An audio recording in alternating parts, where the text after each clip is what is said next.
Hey everyone, how are you guys doing? Well, the UFC is back in everyone's life. 324 goes down at the T-Mobile Arena, and the fight prediction is the new co-main event of the evening. But before we get into that prediction, please like and share the video. Down below, you tell me what you think about this fight. And most importantly, I need you to subscribe to the channel. I need you to get your friends to subscribe to the channel. Costs nothing, helps me out. By the way, down below in the description box will be the link to the Facebook page. Check it out during fight week. Enter the raffle. Maybe you win something. Okay, so this is the first fight for Sugar Sean O'Malley. That's not a main event slot since his win over Peter Yan way back at UFC 280. He is on that 2-fight losing streak, both to Marab. He's now 31, so that's should be prime activity, prime level, prime skill. He's 18-3, 1 no contest. He has those 12 knockouts. And Sung Yadong, Dong Yasang, Sing Sang, Dong Yang Sang. He's coming off of that very strange and odd fight with Henry Cejudo. Hasn't been terribly active, to be honest. 2 fights in 2 years. 1-1 in those. He is well-rounded, though. You got to give it to him. And he's, dare I say, super talented. But he's what I'd like to call a 50-50 fighter. He has 12 finishes and 10 decisions. Obviously, Sugar has all the size advantages. He has 3 inches in height, 5 inches on reach, 2 inches on legs. And all 3 of those are at significant level. Okay, all 3 of those size advantages will definitely be key in this fight. And I get it, small guys are always going to be small guys, you know, like Daniel Cormier, for example. Always small. You know, you don't grow in size, right? So you get used to fighting that way. But I think because styles make fights, I see this as a serious uphill battle for Sung Yadong. Anyways, with those advantages, plus his regular fighting style, it should keep Sung Yadong out of range. O'Malley can control distance really well, being a sniper, especially with that jab. He has that really, really sweet push kick that he throws.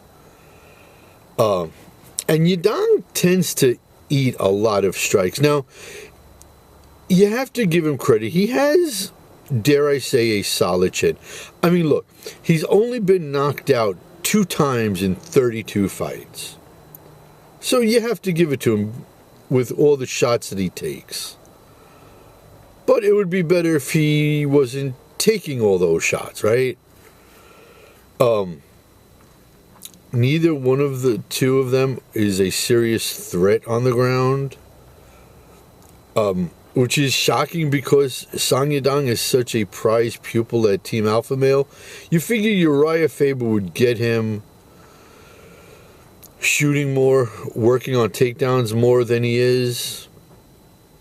Now, if he sells out for takedowns, O'Malley's going to catch on, and his takedown defense has improved. You know, it's just Marab that was able to take him down and control him. Okay? Everyone else he's been able to get up pretty good. You know, he's able to cage walk. He's able to bounce back up if it's in open space, the takedown. Again, against everybody but Merab.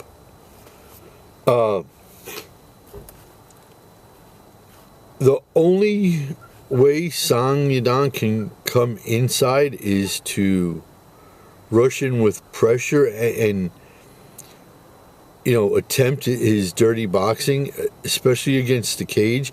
Out in the open, I don't see Yadong's boxing helping him at all, honestly, because of how good Sean O'Malley can move.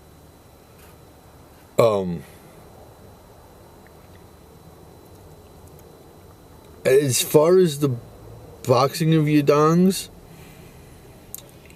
he can rip the body. He can definitely hurt O'Malley, and I think he'll land some on him. But with O'Malley's movement, I don't see Yadong being able to cut off the cage consistently. I dare any one of you to watch video of Sang Yadong's fights and show me or tell me where he consistently cuts the cage off. It's not something he does. Sean's able to circle away, counter, land that jab, and just pick his opponent apart. And I think that might be the story of this fight coming up. I gotta say, I'm not such a big fan of O'Malley keeping his hands low, and I get it, snipers do it. Conor does it, Michael Venom Page does it. It's just something that I don't like. I hate when fighters keep their hands low. I get it. It helps a little bit with takedown defense. And his is actually getting a little bit better. Again, except against Merab. Yadong likes to land low kicks, and checking kicks isn't something O'Malley does too much. But again, for Yadong to land those, he has to come inside, and coming inside, even if he's able to feint, and even if he's able to get Sean O'Malley to freeze for a second, and he's able to come inside, O'Malley can fight in the phone booth as well.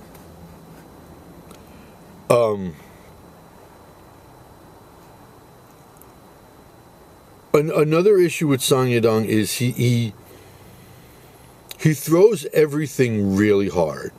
Okay, he doesn't take a little bit off the fastball, as we like to say.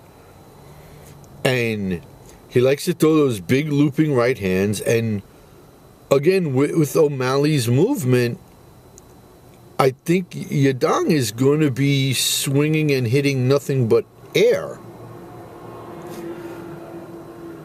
Something that is underrated about Sean O'Malley is his IQ. It is so underrated. He needs such little space to be effective.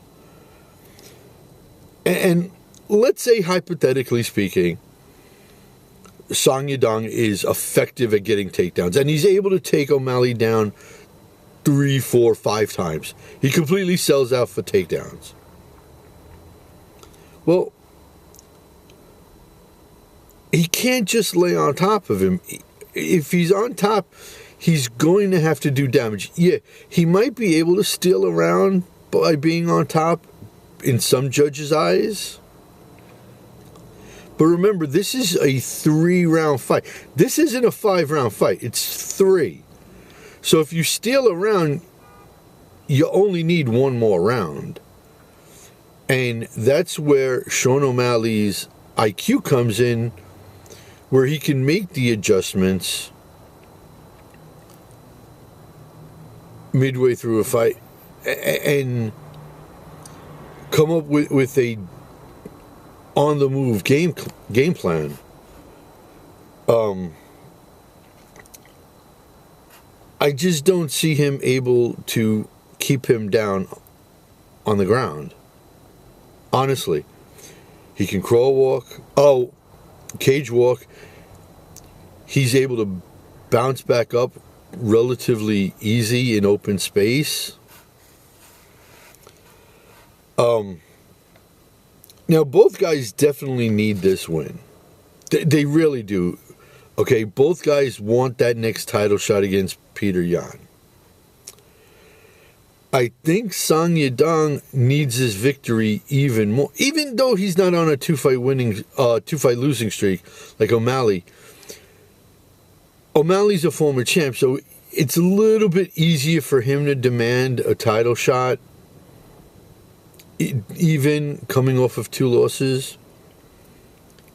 Here's the thing. Sang Yadong is going to want to do something spectacular, a wild knockout. He's going to want to pull out some crazy submission out of his tushy.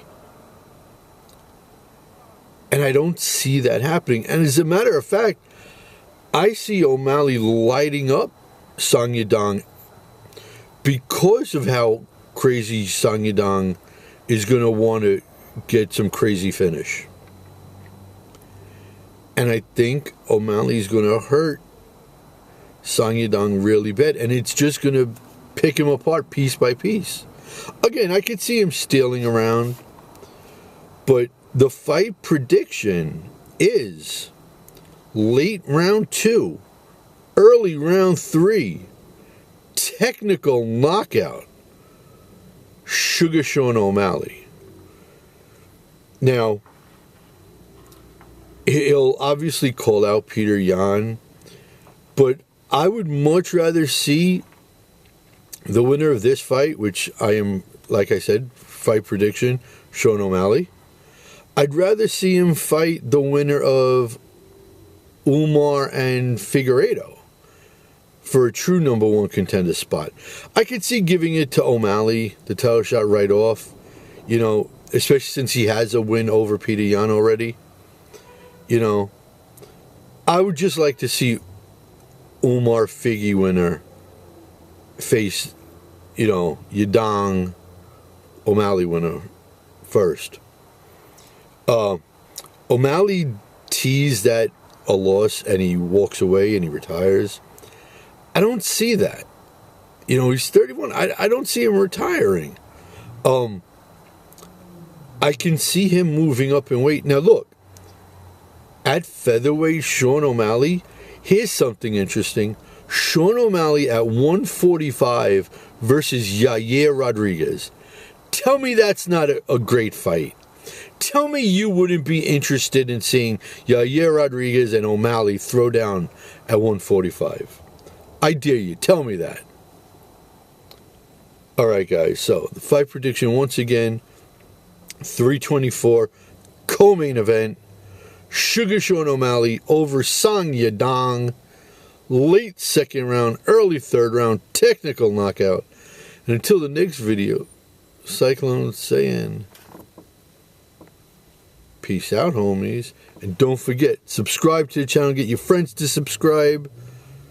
Check out the Facebook page during fight week. Enter the raffle. Down below, you tell me what you think about this fight. Peace out, homies.